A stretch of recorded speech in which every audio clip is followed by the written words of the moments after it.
Yo, what's going on, guys? Mush back at it with another video as the PC gaming market for pre-builds continues to evolve. It is October and it's once again time to take a look at the best pre-built options that are available on Amazon right now. As I mentioned off the top, it's still not a great time to buy a PC, but them's the breaks. You guys know the deal that, the market's kind of crazy right now with everything going on, but let's just get right into it and let's go over some of the decent options. First of all, the SkyTech Blaze 2 gaming PC for $800 with a Ryzen 5 3600 6-core CPU, 3.6 GHz, a GTX 1650, 500GB SSD, 8GB of DDR4 RAM, and you have Windows 10 in there right off the bat. All these PCs are going to have Windows 10 installed. A GTX 1650 is a pretty decent GPU for 1080p gaming. I really would not try to go anything above 1080p, and to give you guys an idea, a GTX 1650 is still going for like $350, $300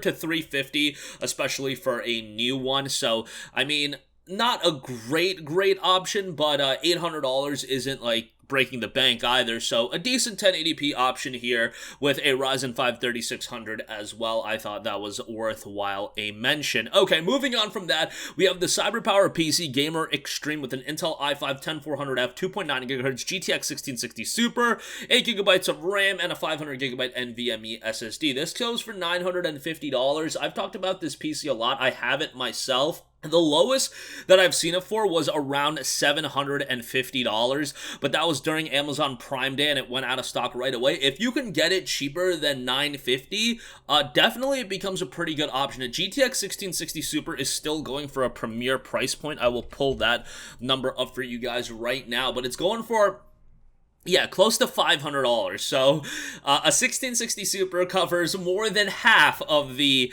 MSRP of this build, and if you can get it at a discount, it becomes even better. An i5 10400F isn't the most ideal CPU in the world, but it's still decent enough, and a 500GB NVMe SSD is quite solid to have. Maybe you do want to expand that storage a little bit, but 500GB can get you by for a little bit, $950 on that.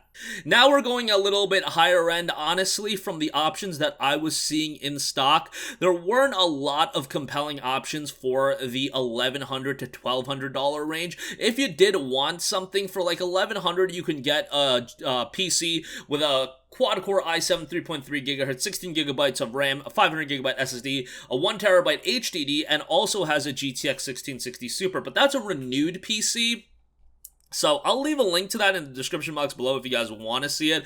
It's coming from Periphio, and again, $1,100. They note that they have 7 left in stock. The other options, there's another $1,200 option that also has a 1660 Super, but if you're just going to stick with the 1660 Super options, the two that I just mentioned are the better ones that I have seen. Okay, moving on from that, now if you're getting a little bit higher end, the HP OMEN 25L gaming desktop with a Ryzen 5 5600X, an RTX 3060 Ti, and you've also got Windows 10 in there, and of course 16GB of RAM. That's pretty big to note, and 512GB NVMe SSD. That's $1,500. The 3060 Ti is still going for a hefty price. I want to say it's $800, but I honestly might be undershooting on that quite a bit. So yeah, around $900, $850 to $900 is what you're gonna get that GPU for. And given that you're buying this entire PC for $1,500, once again, well over half of the value of the GPU is covered, well over half of the PC value is covered by the GPU alone, and then you get a high-quality Ryzen CPU, Windows 10, 512GB SSD, you got 16GB of RAM as well. I mean, all in all, that's pretty decent for $1,500 if you're looking for a higher-end option. Another option with a 3060, the SkyTech Archangel 3. This one has a Ryzen 7 3700X 8-core, 3.6 GHz, RTX 3060 12GB, 1TB SSD, 16GB DDR4 RAM, and then you've also got a 600-watt gold power supply that's noted. Windows 10, of course, again. This one's $100 more, and you go a bit lower on the GPU to a 3060, but you are upping it to a Ryzen 7 3700X, although the other one is a Ryzen 5 5600X, so you have to weigh your options there. The real benefit of this is a 1TB SSD. and you are clarified with a 600 watt gold power supply, I would probably go with the other option, but I thought that was a decent option to mention as well. Okay, now if you go up to $1,950, you can get the SkyTech Chronos gaming PC. That's a Ryzen 7 3700X and RTX 3070, 16 gigabytes of DDR4 RAM. You've got 1 terabyte NVMe SSD, 650 watt gold power supply.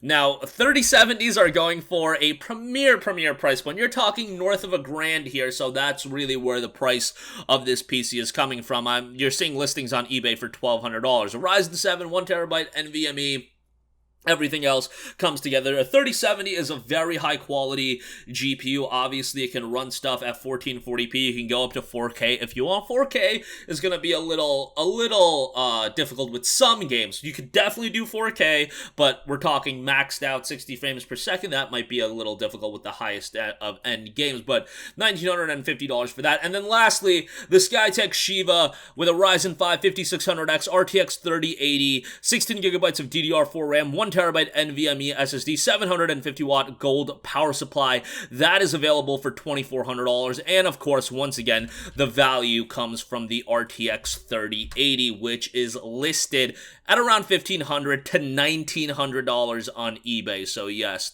quite an expensive GPU. That rounds out the lineup. I have a 3080 PC. A 3080 is fantastic. We have some gameplay on the channel if you do want to dig that up. The GPU can run stuff like a monster at 4K, so yeah, it's very, very high-end rig, but yeah, a 3080 MSRP should be $800, but them's the breaks right now. But that's going to do it for me. Again, some okay options as far as the PC market goes right now. Links to everything will be in the description box below. Everything is Amazon affiliated, so I do get a bit of a kickback if you do buy anything, so that's much appreciated. As always, guys, thank you for watching, and I will catch you guys in the next one. Peace out. Hey, what's going on, guys? Mush here again. Hope you enjoyed the video. As you guys might know, YouTube's notification system is sometimes a little bit wonky, even if you're subscribed to the channel. Maybe you're not abundantly aware that I uploaded a video. To remedy that situation, make sure you hit the bell notification button. This way, whenever I upload a new video, and I try to upload as consistently as possible, you will be notified directly of the upload, and you can watch it as soon as it goes live. I would really appreciate if you guys hit that button so you can stay up to date with all of the content I'm posting. But as always, guys, thanks for watching, and I'll catch you guys in the next one. Peace out.